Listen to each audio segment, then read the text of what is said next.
Hello everyone, আসসালামু আলাইকুম। তোমাদের ভিতরে অনেকে আমার কাছে প্রশ্ন করছো, ভাইয়া মেডিকেলের পাশাপাশি ভার্সিটি ইউনিট, বিশেষ করে ঢাকা ইউনিভার্সিটির প্রিপারেশনটা ঠিক কীভাবে নিব। সো এই প্রশ্নটা নিয়ে কয়েকটা বিস্তারিত ডিটেল আলোচনা এই ভিডিওতে করব। চিন্তা করলাম এই ভিডিওর যে আলোচনাগুলো করব এগুলো বোর্ডে না করে তোমাদের সাথে আমি কিছু নোটস বানাই এবং কিছু পয়েন্টস নিয়ে স্টেপ বাই স্টেপ নর্মালি কথাবার্তা বলি, তোমাদের বড় ভাই হিসাবে তোমাদেরকে কিছু গাইডলাইন দিই। সো প্রথম কথা, এই বিষয় নিয়ে আমাকে অনেস্ট অপিনিয়ন দিতে বলো, তাহলে আমি বলবো যে মেডিকেল অ্যাডমিশন টেস্ট দুইটা জিনিসের সমন্বয়ে তৈরি। একটা হচ্ছে তোমার হার্ডওয়ার্ক, একটা হচ্ছে তোমার লাক। তুমি যদি পর্যাপ্ত পরিমাণে হার্ডওয়ার্ক করো, তুমি একটা পর্যায়ে যে ক্যাপাবল হবা, এবং একটা পর্যায়ে যে তোমার যত অ্যাডমিশন ক্যান্ডিডেট মেডিকেল অ্যাডমিশনের জন্য প্রিপারেশন নেয় তার 50% মানুষজন ক্যাপাবল হয়ে যায়। এরপরে যে কেবলমাত্র সৃষ্টিকর্তা আল্লাহ তাআলা বা তোমার যদি ভগবান থাকে, সেই তোমাকে তোমার মেডিকেল অ্যাডমিশন টেস্টে সাকসেস করে দেয়। তার মানে এর পরের ফ্যাক্টরটা লাকের উপর ডিপেন্ড করে। এই ব্যাপারটা কি আর একটু ভালো করে বোঝার চেষ্টা করি। দেখো, ধরো তোমার সাথে 50,000 শিক্ষার্থী মেডিকেল অ্যাডমিশন টেস্টের জন্য প্রিপারেশন নিচ্ছে, বাট মেডিকেলে সিট অনলি 4,000, অর্থাৎ 50,000 থেকে 4,000 স্টুডেন্ট তোমার চান্স পাবে। এইবার এই 50,000-এর ভিতরে একদম হার্ড, মানে একদম পরিপূর্ণভাবে তার সর্বোচ্চটুকু দিয়ে প্রিপারেশন নিচ্ছে 10 থেকে 15,000 শিক্ষার্থী। ধরে নিলাম এস্টিমেট 15,000 শিক্ষার্থী। এই 15,000 শিক্ষার্থী কিন্তু নর্মাল কোনো শিক্ষার্থী না। দেখো, তোমার এলাকাতে প্রত্যেকটা স্কুলে একজন করে টপার আছে। এই প্রত্যেকটা স্কুলের টপার যদি মেডিকেল অ্যাডমিশন টেস্টের জন্য প্রিপারেশন নেয়, তো বাংলাদেশে যত স্কুল আছে, সো টপার 1, 2, 3 জন করে করলে প্রায় 20-25,000 টপার তৈরি হয়।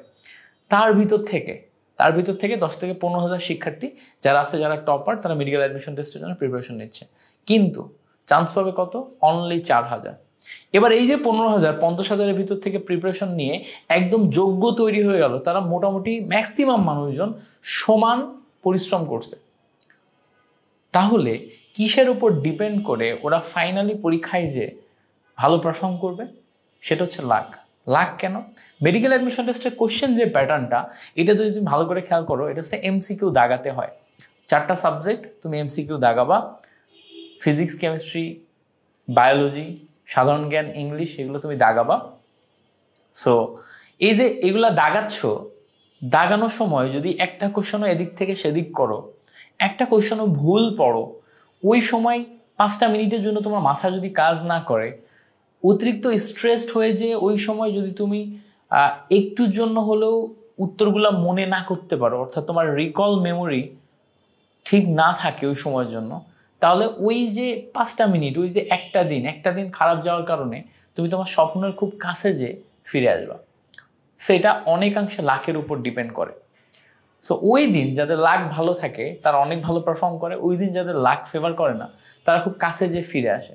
অনেক শিক্ষার্থী অনেক ডিজার্ভিং, অনেক ক্যাপাবল হওয়া সত্ত্বেও খুব কাছে যে ডাক্তার হওয়ার স্বপ্নটা পূরণ করতে পারে না। এটা হচ্ছে নির্মম বাস্তবতা, বাংলাদেশের প্রেক্ষাপটে খুবই নির্মম বাস্তবতা। সো তুমি যদি একদম শুরু থেকেই ডাক্তার হওয়ার জন্য তীব্র প্যাশনেট হও, তোমার ভিতরে প্যাশনের কোনো অভাব না থাকে, ছোটবেলা থেকেই তোমার ডাক্তার হতে হবে, সমাজসেবা করতে হবে, মানব সেবা করতে হবে, বা ডাক্তারি প্রফেশনটাকে তুমি তোমার নিজের একমাত্র স্বপ্ন হিসেবে দেখো, তাহলে লাকের জায়গাটাতে তোমার তো হাত নাই, এই জায়গাতে মহান আল্লাহ তাআলার হাত আছে। তাহলে তোমার পরিশ্রমের জায়গাটাতে যতটুকু করা সম্ভব ততটুকু কিন্তু করা যায়। সো ওই জায়গাতে তুমি তোমার দ্বারা যতটুকু করা সম্ভব ততটুকু করে নিজেকে ডিজার্ভিং তৈরি করো, বাকি লাকের উপর ছেড়ে দাও। সো ওই জায়গাতে কম্প্রোমাইজ করো না। সো যাদের মেডিকেল অ্যাডমিশন টেস্টের মাধ্যমে ডাক্তার হওয়া ইমোশন, আমার কথা বুঝবা, আমি যদি তোমাকে এখন বলি যে মেডিকেল অ্যাডমিশন টেস্টের মাঝে তুমি এটা করো, এবং তুমি আমার কথা শুনে তোমার এই ইমোশনটাকে সামহাও জলাঞ্জলি দিয়ে ফেলো, খুব কাছে যে ছড়ে আসো, খুব কাছে যে স্বপ্ন পূরণ করতে না পারো, তখন তুমি নিজের পাশাপাশি আমাকেও দোষারোপ করবা যে অমুক ভাইয়ের কথা শুনে আমি একটু কম পরিশ্রম করছিলাম, এর জন্য খুব কাছে যে আমার হয়নি, আমার পাশাপাশি ওই ভাইও দোষী। সো আমি এই জায়গাতে তোমাকে সতর্ক করব যে তোমার ওই পরিশ্রমের জায়গাটাতে এক চুল পরিমাণে ঘাটতি যেন না থাকে। এখন তোমার জন্য যদি মেডিকেল অ্যাডমিশন টেস্ট ইমোশন না হয়, যদি একটা জাস্ট অপশন হয়, যদি সামহাও পরিশ্রমের কারণে কিংবা লাকের কারণে বা বাই এনি মিনস যদি মিস হয়ে যায়, ইট ডাজেন্ট ম্যাটার অ্যাকচুয়ালি, তোমার জন্য না, তোমার ফ্যামিলির জন্য না। আমি জানি তোমাদের ভিতরে অনেকেই ফ্যামিলি প্রেশারে মেডিকেল অ্যাডমিশন টেস্ট দিতেছো, তুমি বায়োলজি পড়তে পছন্দ করো না, ইভেন তুমি ডাক্তারি পড়তে হয়তো ভবিষ্যতে পছন্দ করবা না, ফ্যামিলি প্রেশারে মেডিকেল অ্যাডমিশন টেস্ট দিতেছো। তোমাদের মধ্যে অনেকেই আসো যারা জাস্ট পিয়ার প্রেশারে মেডিকেল অ্যাডমিশন টেস্ট দিতেছো। সবাই মেডিকেলের জন্য প্রিপারেশন নিচ্ছে, আমি না নিলে খারাপ দেখায়। তোমাদের মধ্যে অনেকেই আসো যারা জাস্ট মেডিকেল অ্যাডমিশন টেস্টে বসবা, কিন্তু মেইন টার্গেট নিতেছো ঢাকা ইউনিভার্সিটি বা ভার্সিটি ক। সো তোমরা যারা পাশাপাশি চিন্তা করতেছো, তোমাদের জন্য এই মোমেন্টে মেডিকেল অ্যাডমিশন টেস্টের পাশাপাশি করণীয় কি হতে পারে সেটা নিয়ে একটু বিস্তারিত আলোচনা করি। দেখো, মেডিকেল অ্যাডমিশন টেস্টে আমরা ফিজিক্স, কেমিস্ট্রি, বায়োলজি, সাধারণ জ্ঞান, ইংলিশ এগুলা পড়ি। এর ভিতরে ফিজিক্স, কেমিস্ট্রি, বায়োলজি এবং ইংলিশ এই চারটা দাগিয়ে তুমি ঢাকা ইউনিভার্সিটিতে চান্স পেয়ে যাবা। ফিজিক্স, কেমিস্ট্রি, বায়োলজি এবং ইংলিশ। তবে ইংলিশ দাগানোর সবচেয়ে বড় অসুবিধা হচ্ছে যে ঢাকা ইউনিভার্সিটিতে যদি তুমি অনেক ভালো র্যাঙ্কও করো, কিন্তু ইংলিশ দাগানোর কারণে তুমি ম্যাথ রিলেটেড যত সায়েন্সের সাবজেক্ট আছে, ইঞ্জিনিয়ারিং সাবজেক্ট বলো, ম্যাথ রিলেটেড ডিপার্টমেন্ট যেগুলো আছে, যেমন স্ট্যাটিস্টিক্স, ম্যাথ, এইগুলা ম্যাথ রিলেটেড ডিপার্টমেন্ট, এগুলাতে তুমি সিট পাবা না। অর্থাৎ এই সিটগুলো তোমার জন্য ডেড হয়ে যাবে। অর্থাৎ 2000-এর কাছাকাছি সিট তোমার কাছে তখন থাকবে না যদি তুমি ইংলিশ দাগাও। সো এই ক্ষেত্রে তোমার সবচেয়ে বেশি অপশন থাকবে ভার্সিটি কতে যদি তুমি ম্যাথ রিলেটেড সাবজেক্ট দাগাও। এর ভিতরে ফিজিক্স, কেমিস্ট্রি, বায়োলজি এই তিনটা সাবজেক্ট নিয়ে একটু কথা বলি। বায়োলজিতে তুমি যেই প্রিপারেশনটা মেডিকেল অ্যাডমিশন টেস্টের জন্য নিবা, এটা মোর দ্যান এনাফ তোমার ভার্সিটি ক, ঢাবি, যে কোনো ইউনিভার্সিটি, জিএসটি, এগ্রি যেটা বলো প্রত্যেকটার জন্য। জাস্ট তুমি যখন ঢাবির পরীক্ষা দিবা, ঢাবির পরীক্ষার আগে ঢাবির কোশ্চেন ওই সিমিলার প্যাটার্নে প্রচুর পরিমাণে রিপিট হয়, বায়োলজি থেকে রিপিট হয়। সো তোমাকে ঢাবির কোশ্চেন ব্যাংকটা সলভ করতে হবে, বিগত বছরের কোশ্চেনগুলো সলভ করে দেখতে হবে যে কি কি টাইপের প্রশ্নগুলো আসতেছে, ওই এরিয়াগুলোতে আমি ফোকাস করবো। সো এটা ঢাবির পরীক্ষার আগে তুমি বায়োলজি ওই প্যাটার্নে পড়লেই হচ্ছে। আপাতত তুমি মেডিকেল অ্যাডমিশন টেস্টের প্যাটার্নেই যাবা।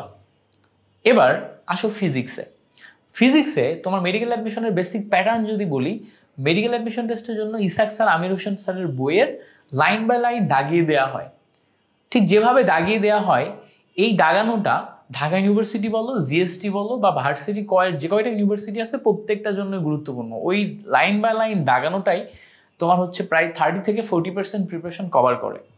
এবার মেডিকেল অ্যাডমিশন টেস্টের জন্য তুমি মেইন বইয়ের শেষের এমসিকিউগুলো সলভ করবা। এইটা তোমাকে ভার্সিটি কয়ের জন্য হেল্প করবে। তবে হ্যাঁ, মেডিকেল অ্যাডমিশন টেস্টের জন্য মেইন বইয়ের এমসিকিউ সলভ করার সময় সমস্ত ম্যাথগুলোকে স্কিপ করে যাওয়া হয়। এই জায়গাতে তোমার যদি ইন্টারমিডিয়েট থেকে বা HSC first year second year থেকেই ম্যাথ সলভ করার একটা ভালো অভিজ্ঞতা থাকে, তাহলে আমি তোমাকে বলবো একটা ম্যাথও তুমি স্কিপ করবা না, প্রত্যেকটা ম্যাথই তুমি হাতে কলমে সলভ করে করে আগাবা। এক্সাম্পলে যে সমস্ত ছোট ছোট ম্যাথগুলো আছে ওগুলো তুমি সলভ করে করে আগাবা। অর্থাৎ তুমি মেডিকেল অ্যাডমিশন টেস্টের জন্যই প্রিপারেশন নিচ্ছ, কিন্তু ব্যাক অফ দ্য মাইন্ড তোমার মনে এটা থাকছে যে আমি যদি ভার্সিটি কতে যাই তাহলে আমাকে ক্যালকুলেশনের সাথে অভ্যাস থাকতে হবে। সো ফিজিক্স যখন আমি পড়বো, ফিজিক্সে যদি ক্যালকুলেটিভ টাইপ কোনো কোশ্চেন আসে সেটা আমি শিখে যাব। বাকি তুমি মেডিকেল অ্যাডমিশন টেস্টের প্যাটার্ন ফলো করো। মেডিকেল অ্যাডমিশন টেস্টে যে সমস্ত ভাইয়ারা তোমাদেরকে পড়াচ্ছেন তাদের গাইডলাইন ফলো করে সেই প্যাটার্ন অনুযায়ী তুমি ফিজিক্স পড়ো। এবার আসো তুমি হচ্ছে কেমিস্ট্রির ক্ষেত্রে কি করবা। কেমিস্ট্রির ক্ষেত্রে তোমাকে বই দাগিয়ে দেওয়া হবে, সেই বইয়ের সমস্ত ইনফরমেশন, রিয়াকশন সবকিছু তুমি পড়বা। এটাই তোমার ইউনিভার্সিটির জন্য, ভার্সিটি কয়ের জন্য, ঢাবির জন্য 60-65% বা 70% অলমোস্ট কভার করবে। বাকি যে অংশটুকু বাদ থাকবে ওই অংশটুকুর জন্য তুমি কি করবা, তুমি যখন মেইন বই শেষের এমসিকিউ সলভ করবা, মেইন বই শেষের এমসিকিউ সলভ করার সময় ওই জায়গাতে যে সমস্ত ক্যালকুলেশন টাইপ জিনিসপত্র পাবা ওটা পড়বা, ওটা এখন থেকেই করবা। এখন থেকে যদি এই তিনটাতে তুমি চর্চায় রাখো, অর্থাৎ বায়োলজিতে বায়োলজির জায়গাতেই পড়লা, ফিজিক্সের জায়গাতেই পড়লা, জাস্ট ক্যালকুলেশনটা একটু চর্চায় রাখলা, তোমার হচ্ছে কেমিস্ট্রির জায়গাতেই পড়লা, ক্যালকুলেশনটা চর্চায় রাখলা, এমসিকিউটা করার সময় একটু দেখে শুনে চর্চা করলা, এবং একটু মাথায় রাখলা যে আমি যখন ভার্সিটি কয়ের কোনো একটা জায়গাতে পরীক্ষা দিব সেখানে আমার ক্যালকুলেশন করতে হবে মুখে মুখে, যেটাকে বলে hand calculation, without calculator. So আমাকে মুখে মুখে ক্যালকুলেশনের যে ব্যাপারটা আমাদের ব্রেনকে এখন থেকে চর্চায় রাখতে হবে। সো দু একটা ম্যাথ যদি সামনে আসে সেটা মুখে মুখে করার চেষ্টা করো।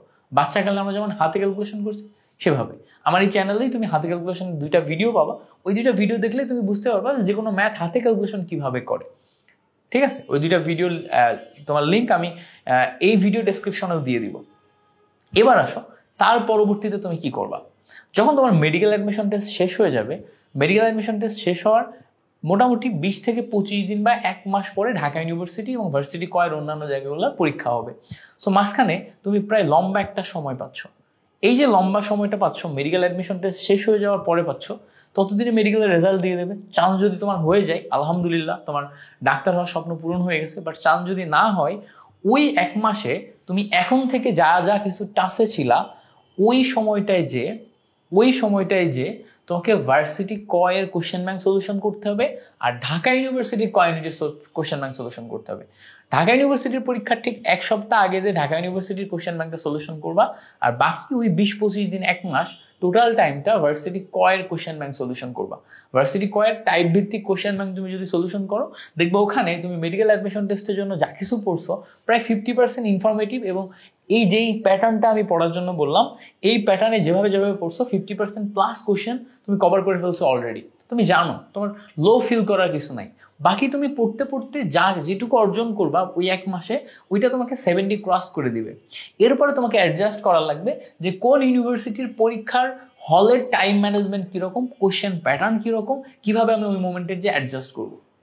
সো বাকি ওইটুকু অ্যাডজাস্ট করতে হলে তুমি পরীক্ষার হলে যে এমনি ভালো করবা। আমি এরকম অনেককে দেখছি যারা শুধুমাত্র মেডিকেল অ্যাডমিশন টেস্টের জন্য প্রিপারেশন নিছে, মেডিকেলে চান্স হয় নাই, এরপরে ঢাকা ইউনিভার্সিটিতে পরীক্ষা দিছে, ঢাকা ইউনিভার্সিটির তোমার ভালো ভালো ডিপার্টমেন্টে পড়াশোনা করতেছে, কেউ জিওলজিতে পড়তেছে, কেউ ফিজিক্সে পড়তেছে, কেউ কেমিস্ট্রিতে পড়তেছে, অনেকে আছে। আমার নিজের স্টুডেন্ট, আমার ব্যাচমেটও আছে কয়েকজন। আমি এরকম অনেককে দেখছি যারা মেডিকেলে চান্স পায় নাই, তারা জাহাঙ্গীরনগরে পড়তেছে, তারা যে পরবর্তীতে অনেক জায়গাতে পরীক্ষা দিয়ে তোমার Khulna university, Rajshahi university, Chittagong university এগুলাতে পড়তেছে। বাট মেইন টার্গেট ছিল মেডিকেল অ্যাডমিশন টেস্ট। সো তুমি যদি অনেস্ট থেকে পড়াশোনা করো, আল্লাহ তোমার জন্য কোনো না কোনো একটা ব্যবস্থা করে রাখবেনি, তুমি কোথাও না কোথাও চান্স পাবাই। সো এইটা নিয়ে তুমি ওভার থিঙ্ক করো না। তবে হ্যাঁ, যদি তোমার ডাক্তার হওয়াটা থাকে প্যাশনের মতো, নেশা, তাহলে নিজের প্রতি অনেস্ট থাকো, একদম ফুল ডেডিকেশন দিয়ে মেডিকেলের জন্য পড়াশোনা করো, পাশাপাশি এই অংশটা কভার করবা। একটা জিনিস বলা হয়নি, সেটা ম্যাথটা কিভাবে করবা। ম্যাথ কিন্তু খুব ইম্পর্ট্যান্ট একটা ফ্যাক্টর। সো এই জন্য আমি বলবো যে তুমি মেডিকেল অ্যাডমিশন টেস্টের পাশাপাশি যদি ম্যাথটা কভার করতে চাও, তাহলে 5 দিন তুমি একদম টোটালি মেডিকেল অ্যাডমিশন টেস্টের প্যাটার্নে ফুললি পড়াশোনা করো। প্রতিদিন 8 থেকে 12 ঘন্টা পর্যন্ত পড়াশোনা করো।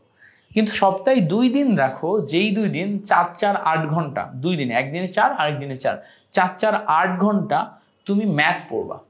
এই 4-4-8 ঘন্টা ম্যাথে তুমি কি করবা? তুমি হায়ার লেভেলে কোনো ম্যাথ সলভ করবা না, বুয়েটের মতো। তুমি বেসিক ম্যাথটা করবা। বেসিক ম্যাথটা কি? ধরো তুমি বৃত্তের চ্যাপ্টারটা পড়তেছো, বৃত্তের যে সমস্ত ফর্মুলাগুলো আছে, বৃত্তের ফর্মুলা রিলেটেড বেসিকগুলো আছে, এই বেসিকগুলো তুমি করবা। ছোট ছোট কিছু এমসিকিউ সলভ করবা। তুমি সরলরেখা চ্যাপ্টার পড়তেছো, সরলরেখার যে সমস্ত ফর্মুলাগুলো আছে, ফর্মুলা এবং কিছু কিছু ছোট ছোট বেসিক ম্যাথ তুমি সলিউশন করো। তুমি জটিল সংখ্যা পড়তেছো, তুমি বহুপদী পড়তেছো, প্রত্যেকটা চ্যাপ্টারের ফর্মুলা আছে, ইন্টিগ্রেশন ডিফারেন্সিয়েশনের ফর্মুলা আছে। সো ফর্মুলা অ্যান্ড বেসিক কিছু ম্যাথ করো, ম্যাথের সাথে টাচে থাকো। যদি তোমার মনে হয় যে না, আমি যে এইগুলোর মাধ্যমে টাচে থাকতে পারতেছি না, তাহলে ওই সপ্তাহে 2 দিন তুমি 4-4-8 ঘন্টা একদম রুটিন ওয়াইজ রেগুলারিটি মেনটেন করে ওই 2 দিন রুটিন ওয়াইজ তুমি যে কোনো একজন টিচারের টাইপ ভিত্তিক ম্যাথের যদি কোনো প্লেলিস্ট পাও, সেটা ফলো করো। যেমন আমি কয়েকটা প্লেলিস্টের কথা বলে দিই। আমাদের কাব্য ভাইয়ের টাইপ ভিত্তিক ম্যাথের একটা প্লেলিস্ট আছে ভার্সিটি কয়ের জন্য। সেই প্লেলিস্টটা তুমি যে বন্দি পাঠশালার ইউটিউব চ্যানেলে যে ফলো করতে পারো। আমাদের কাজী রাকিবুল ভাইয়ের ম্যাথ অ্যান্ড সায়েন্স নার্ড যে ইউটিউব চ্যানেলটা আছে, সেখানে ভার্সিটি কয়ের টাইপ ভিত্তিক প্লেলিস্ট আছে, ফ্রি ক্লাস। পেইড ব্যাচে ছিল, বাট ক্লাসগুলো সে ফ্রি করে দিছে, ওইটা যে ফলো করো। প্রতিদিন 4-4-8 ঘন্টা, মানে সপ্তাহে 2 দিন 4-4-8 ঘন্টা ওই ক্লাসগুলো দেখে সামনে যেগুলো আসে ওগুলো প্র্যাকটিস করো। জাস্ট টাচে থাকলে কি হবে, ওই 1 মাস যখন তুমি পড়বা, তখন যে তোমার কাছে কোনো কিছু নতুন বা কঠিন মনে হবে না, ঠিক আছে? কিন্তু কখন এরকম করো না, তুমি ফুললি মেডিকেল অ্যাডমিশন টেস্টে ফোকাস, তুমি ফুললি ভার্সিটি কতে ফোকাস, তুমি ফুললি BU নিডে ফোকাস, তুমি ফুললি ইঞ্জিনিয়ারিংও ফোকাস। সবগুলো একসাথে নিয়ে হয় না। তোমাকে একটা ব্যাকআপ চিন্তা করতে হবে। প্ল্যান এ রাখতে হবে, প্ল্যান বি রাখতে হবে, CDEF রাখা যাবে না। Plan A, plan B. Plan A তোমার যদি মেডিকেল অ্যাডমিশন টেস্ট হয়, এটা অনেক রিস্কি একটা ব্যাপার, হয় হবে না হলে হবে না, হইলে 100%, না হলে 0। এবার এটা যদি না হয় তাহলে প্ল্যান বি যেটা, এইটাতে কোনো 0 বলে কিছু নাই, এটাতে 0 বলে কিছু নাই। এটাতে 60-40 হইতে পারে, 50-50 হইতে পারে, 70-30 হইতে পারে। তোমার ঢাকা ইউনিভার্সিটি মিস গেলেও পরবর্তীতে জিএসটি থাকবে, তোমার জাহাঙ্গীরনগর থাকবে, তোমার চিটাগাং থাকবে, তোমার খুলনা ইউনিভার্সিটি জিএসটির ভিতরে, যদিও তোমার হচ্ছে যে রাজশাহী ইউনিভার্সিটি থাকবে। এইগুলো তোমার এক একটা অপশন থাকতেছে। তাছাড়া কৃষি আছে যেখানে অনেক সিট, সো কৃষি তোমার একটা অপশন থাকবে। সো এইগুলা এইভাবে তুমি মেনটেন করে করে চলতে পারো। সো আশা করি টোটাল এই ভিডিওটাতে তোমার ভিতরে একটা ক্লিয়ারিটি আসছে যে মেডিকেল অ্যাডমিশন টেস্টের জন্য প্রিপারেশন কীভাবে নিবা। তোমরা যারা যারা এই ভিডিওটা এখনো পর্যন্ত দেখতেছো, তোমরা যদি কখনো ভার্সিটি কয়ের কোশ্চেন ব্যাংক সলিউশন করতে যাও এবং কোশ্চেন ব্যাংক সলিউশন করতে যে আটকে যাও, তুমি যদি মনে করো খুব দ্রুত সময়ে আমি কোশ্চেন ব্যাংক সলিউশন করবো ভার্সিটি কয়ের এবং বেসিকটা ডেভেলপমেন্ট করবো, তো সেই ক্ষেত্রে আমার একটা কোশ্চেন ব্যাংক সলিউশন কোর্স আছে, সেটাতে তোমরা জয়েন করতে পারো। খুব কম টাকায় কোর্সটা, মাত্র 1299 টাকায় 3টা সাবজেক্টের সার্ভিস পাবা, ফিজিক্স, কেমিস্ট্রি এবং হচ্ছে ম্যাথ। এই 3টা সাবজেক্টের যে সলিউশন ক্লাস, এই ক্লাসগুলো দেখলে তুমি খুব কম সময়ে টোটাল কোশ্চেন ব্যাংকের এই 3টা সাবজেক্টের সমস্ত কোশ্চেনগুলো সলিউশন বাসায় বসে বসে দ্রুত করে ফেলতে পারবা। তোমার কোনো আলাদা করে অতিরিক্ত ইফোর্ট দেওয়া লাগবে না, কোথাও আটকে গেলে দ্রুত তুমি ছুটে যাওয়া, ঠিক আছে? সো আশা করি এই টোটাল ভিডিওটা এবং আমার কোর্সটা তোমাদের জন্য হেল্পফুল হবে। যদি ভিডিওটি ভালো লেগে থাকে তাহলে কমেন্টে অবশ্যই তোমার অনুভূতি জানাবা এবং কোনো বিষয়ে প্রশ্ন থাকলে সেটাও জানাবা। Thank you so much for watching this video. আসসালামু আলাইকুম।